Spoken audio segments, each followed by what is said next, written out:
Welcome back everybody to another No More Future. And if you're new to the channel, please, if you're not new or what, if you want to support this channel, please subscribe, like, comment, share to friends and loved ones, or watch my other videos. Other than that, let's get back to the game. Yeah, what's poppin', Sleepy Fam? Let's go. I read that. Correct.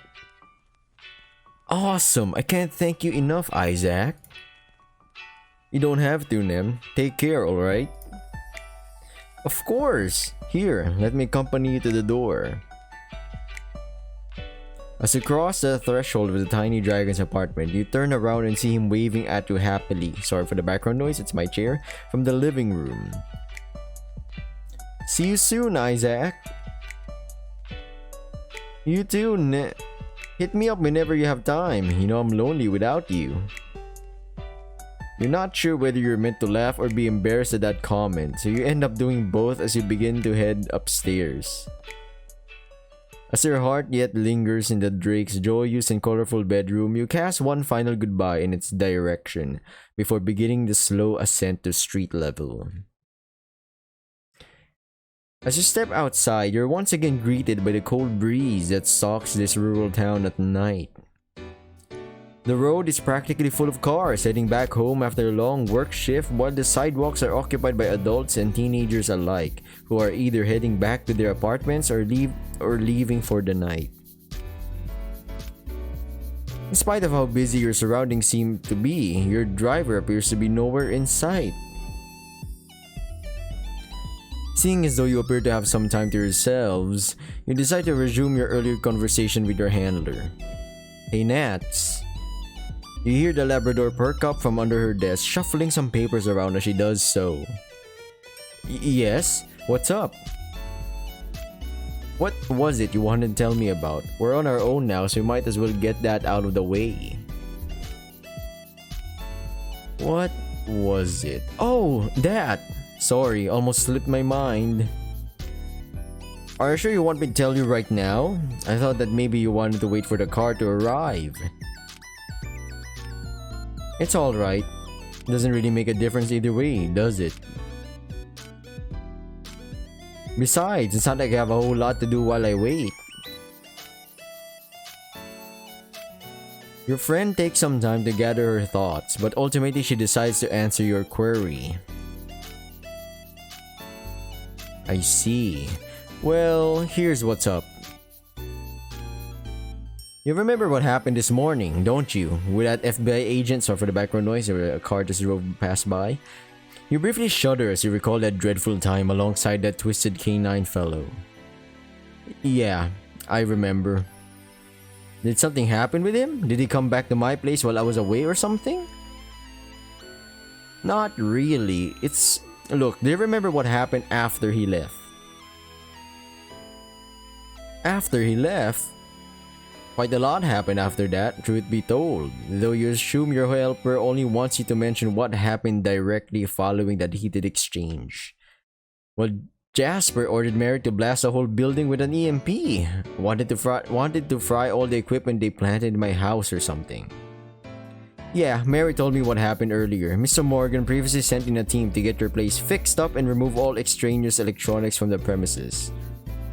I know that. I was there when that happened, remember? You hear the Labrador loudly smack her forehead as she replies to her sarcastic quip. Oh, right. Sorry. I've been a klutz all day, huh? Well, Mary got the results of their search a while back, so she wanted me to relay the info to you as soon as possible. Sorry, there's a dog barking in the background noise, so let me just pause the recording here. All right, let's continue. I see. Well, what is it? Well, they didn't find any hidden spying equipment in your apartment. They didn't? Nope. No cameras, no wires, no nothing. It's possible that they tampered with your PC, but with everything fried, it's impossible to tell. Natalie's revelation is quite stunning, to say the least. You're lost for words as you try to wrap your head around this new piece of information. Let me just alt-tab our recording. We are. Thank goodness. That makes no sense. Why approach me in my apartment then? What did they have to gain from that whole exchange other than getting me pissed off? Nobody knows. All we can say for certain is that your apartment is as clean as can be. Though you're still entirely clueless as to those agents' true goals and motivations behind their actions, you're certain of one thing at least. That EMP blast was entirely pointless, and so was the wanton destruction it caused to your friend's apartment. And it's not really pointless, just to make sure. If before you felt awful for causing trouble to the entire complex, now you feel even worse knowing the futility of that endeavor. You probably shouldn't feel this way, you reason. You didn't give the order, nor was it you who caused the situation in the first place. In spite of that, however, they also installed some additional security measures, so you should be able to sleep without fear of those jerks sneaking back in your room tonight. Natalie's words take you completely by surprise as they restore you from your trance. Wait, what kind of security measures are we talking about again? Oh, you know, the usual, or something like that. Mary wasn't very specific with the details. Something about the dog's tone doesn't strike you as particularly convincing. Oh, dog barking? Pausing again? Something about the dog's tone doesn't strike you as particularly convincing. Well, as long as the door doesn't explode every time I bring someone else over to my place, I guess I don't mind a little extra protection. Noted. I'll tell Mary to disable that feature later then. Oh, dogs are a lot of happening in the background. Sorry everybody. Noted. I'll tell Mary to disable that feature later then. Wait, you're joking, right? Do you not want her to remove it then? That's not what I said, and you know it. You're almost certain that the Labrador, who's now losing herself in hysterics, wasn't quite being serious with you just now. However, this comically exaggerated exchange was exactly what you needed to forget about your self-loathing thoughts, if only for a moment. You're not quite sure whether she was aware of those when she began this light-hearted banter or not, but you're thankful for her saving input nonetheless. Oh, there's her mover. Right on cue. You notice a large black car moving uncharacteristically steadily towards you. If its speed wasn't a telltale sign enough, the company plate on the front makes it clear that this is your ride home. Strangely, you see the car park a little ways off from where you're currently standing, almost as if trying to avoid you. You sure that's my driver? I'm checking the plate. Yup, that's the one. Alright then, here goes nothing. You make a few tentative steps towards the black car, still feeling a little uncertain. However, before you can even reach the midway point between you two, it suddenly gets off the sidewalk and starts driving down the road even faster than the surrounding speed demons. What? What just happened? You think you have a pretty good idea? Man's afraid. It's like, no. Terminator guy coming to inside the car, about to ride it? No. You didn't tell them a synthetic was going to be the passenger, did you? No, but the driver probably didn't realize that either. As soon as they figured out I was going to be on board with them, they panicked. That jerk! The nerve of that guy! Natalie sounds really upset upon hearing your theories, more so than she's ever been before. I'm leaving the worst review ever on their page. Some help they were. You know what? I'm gonna go talk to a friend of mine from the company, see if they can't do anything about... Don't. Your refusal comes across so sternly that even the Labrador is taken aback. Hi, Zach. It's fine. I was planning on heading home on foot anyway. I've had a good day so far. Let's not end it on a sour note just because of one idiot. It's a flimsy excuse, even you realize that. Surely, so does your canine assistant. And yet, she seems willing to believe it, at least for the time being. Alright, if you say so. Thanks, Nats. Without sharing another word, you begin the long trek to your solitary apartment complex after giving one last look to Nem's own. It's been such a long day, and so much has happened since you first woke up. You have quite a lot to think about, both in the good and the bad. Government agencies, conspiracies, prejudiced assholes of all kinds, but also tender moments alongside your friends and rediscovered family. As you let yourself disappear in the maze of roads before you, you wonder what could possibly happen in the future to top this all off. The end of build 7. Do not overwrite your save past this point. Entering unknown area.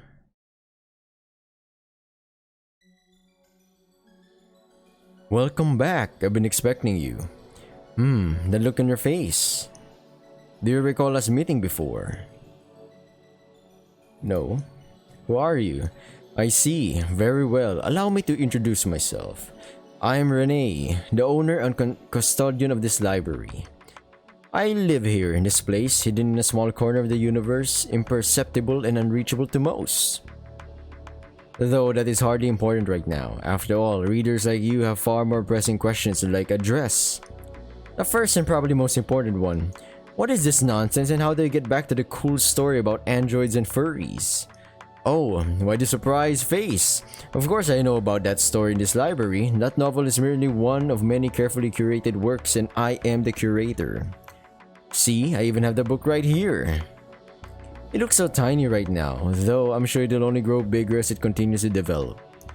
Now, onto your actual question. I'm afraid that you've reached the end of the story for now. Undoubtedly, more will be written in the future, of which there is no more of. Yes, I know that joke very well. For now, however, this is as far as you can go. The pages from here on are blank, see? At least to you. That said, I'm quite aware that some of you don't react well when that happens. Always wishing for more. Can't say I blame you, really. I always long for more myself. Hence why I decided to whisk you away to this place to give you that little bit more you so desperately crave, as well as a chance to unwind before you finally have to put down this visual novel for the time being. And there's a dog at the it's our neighbor's dog. I'm gonna have to pause the video.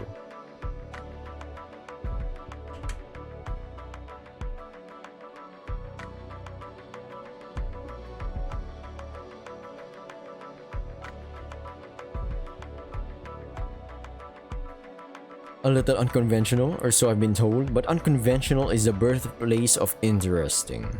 Now that we've gone over that, let me guess. Your biggest worry right now is how this little side story is going to impact the main plot of No More Future, is it not? Don't be afraid, what we speak of here has no bearing whatsoever on that world. This is an entirely separate plane of existence with no ties to any other of any kind. What happens here may as well not happen at all as far as Isaac's story is concerned. I suppose that makes it optional, as they say.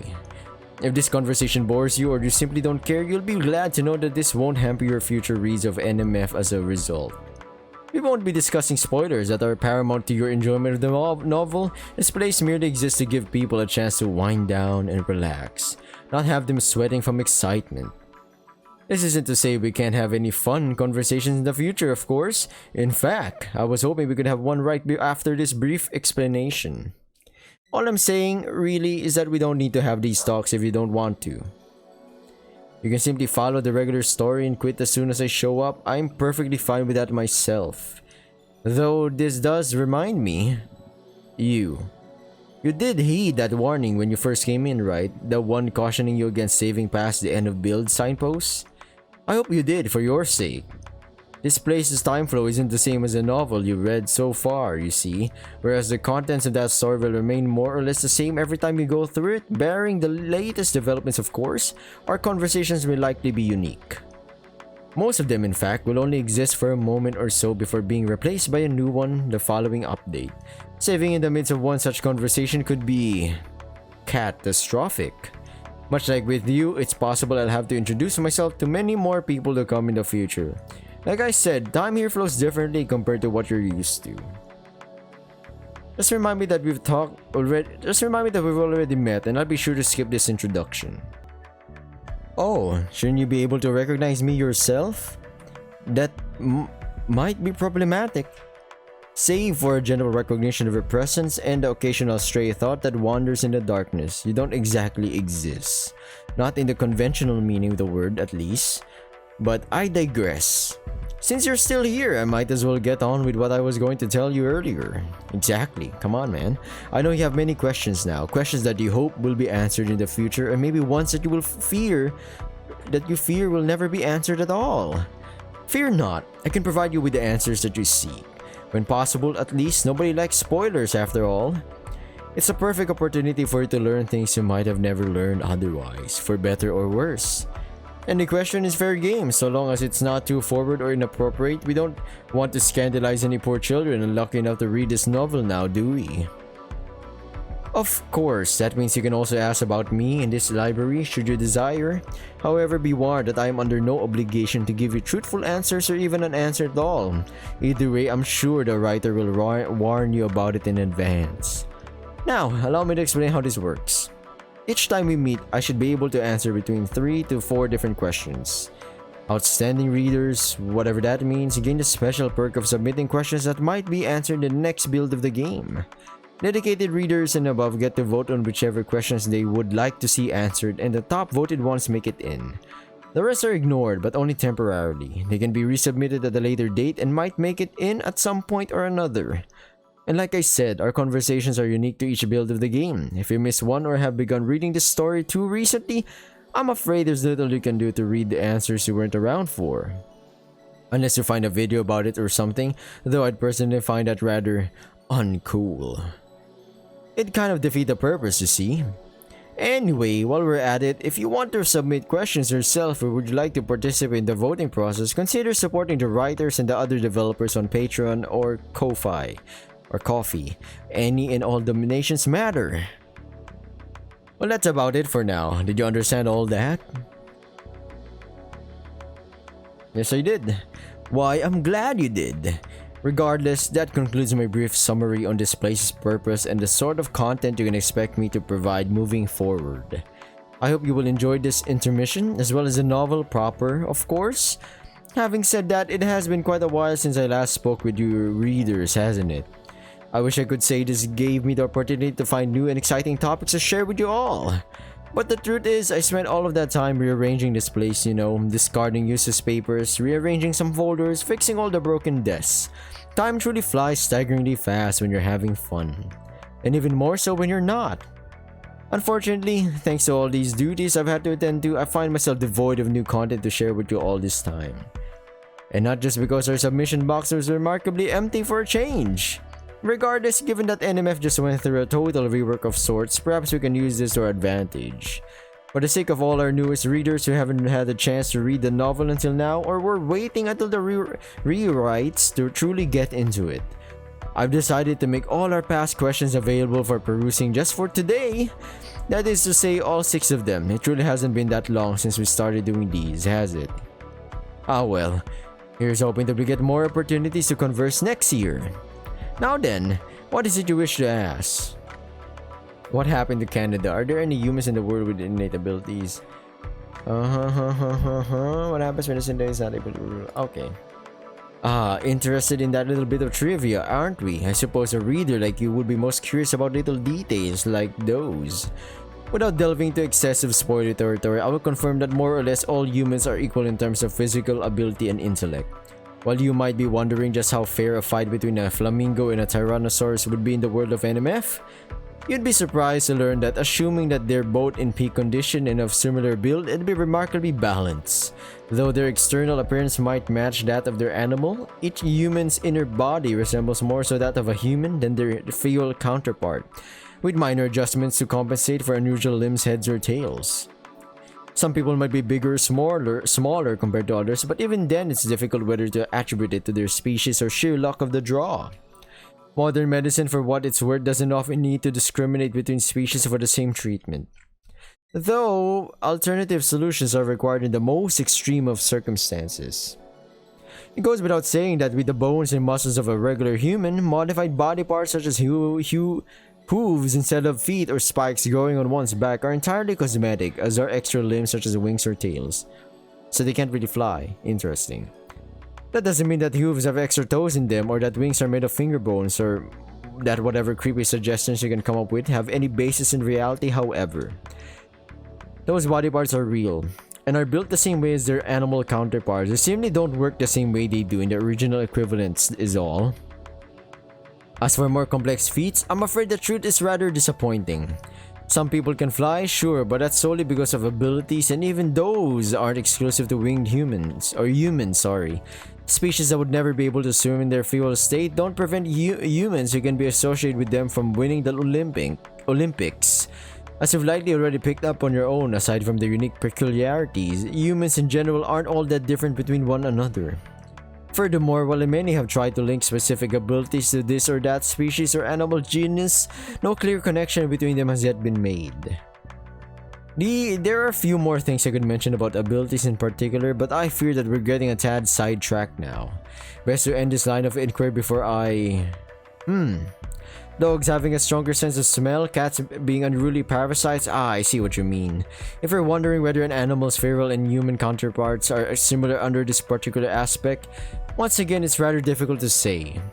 Anecdotal evidence does seem to suggest some link between them, yes, and yet no real scientific connection has been discovered as of today. Another thing you should consider is that there are plenty of humans who don't fit the stereotypes associated with their species, making this theory even more difficult to prove. How much of one's personality or skill hinges on the species, and how much is dependent on something else? Now these are the questions I simply can't resist trying to answer. But I'm afraid we've spent far too much time answering this one in particular. We should probably save some time to answer some other queries of yours, don't you agree? Having said that, anything else you'd like to inquire? Are there any new interesting pastimes in future America? That would be difficult to answer even for me. Nothing of the sort has ever happened, fortunately, and with some luck it never will. Given that, I'm afraid that all we can do is speculate on what could transpire in such an unfortunate eventuality. Let's start with a few well-known facts. A synthetic requires fuel for electricity to travel between its various systems. Without this fuel, electricity wouldn't be able to course through their veins, and without electricity, well, their body would certainly shut down at least. I don't think there's much debate around that. As for their mind, it'd probably remain active so long as it stays powered, though it'd be locked in a body they can't control, a cage that they can't escape from. Wow, that sounds horrible. I would imagine Pandora has some sort of contingency prepared for this eventuality, some sort of emergency communication system to allow the synthetic to reach them and request assistance before their time runs out definitively. Should help not arrive in time and electricity run out completely, your guess as to what would happen next is as good as mine. We are speculating after all. Would this be the synthetic equivalent of entering a vegetative state, losing any and all consciousness until help can be administered? Or would it be more akin to brain death, leading to them never waking up again? Such a morbid line of query this is, but so very interesting nonetheless. That said, it's probably for the best if I end it here. I'd rather not unsettle you more than I already have. Either way, I apologize for troubling you as well as for being unable to provide a definitive answer to your question. I'll try not to be so useless in the future if I can avoid it. Was there anything else you wanted to talk about? I think there's nothing else. Like, I'm good. What happened to Canada? I'll do this a quick. Canada is a country sought out into the writer detail. Oh, don't look at me as though I'm supposed to.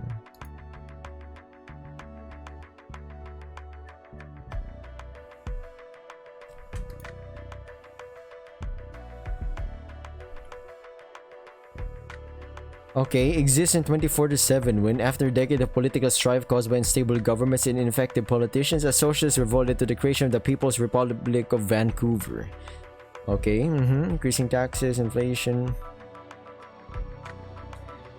Wow, that is, they actually added in lore for Canada. The inability of the government effectively prevent this from mandating the workforce, free capitalism. I'm sorry, I'm just brushing through. Pause the video if you want to read the whole thing. It's part by the idea. I'm like tired as well. I tried to read this as fast as I could. North American communist country in history. Oh, interesting. Alright, control like the create thousands smaller self-governed bodies. It was an interesting from what I read. Unlike their neighbors who revolted to count their hard to access brought them. Simpler, more rural lifestyle. Wow. Wow.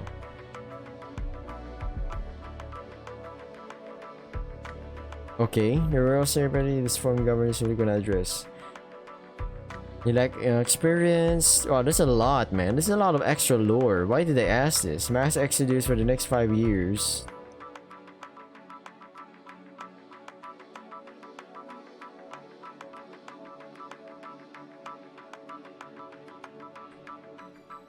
Mm-hmm.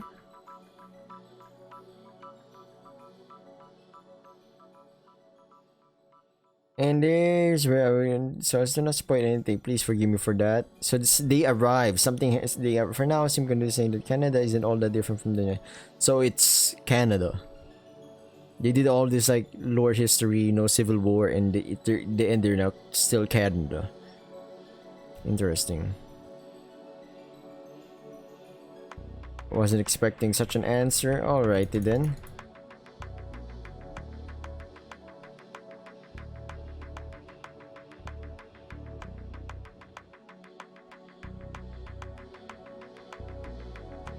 Alright, so no one's locked. Okay, no one's locked in here.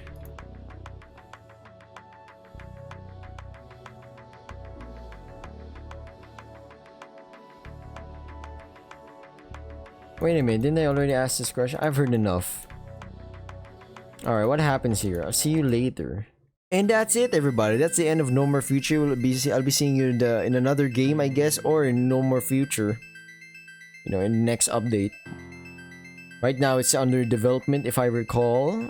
I don't know, I haven't checked it for a month now. But yeah, hopefully you enjoyed the series, you enjoyed this video, and be seeing you next in a different video. Stay safe, everybody. Good luck. Subscribe, like, comment down below. Share to friends and loved ones. Bye!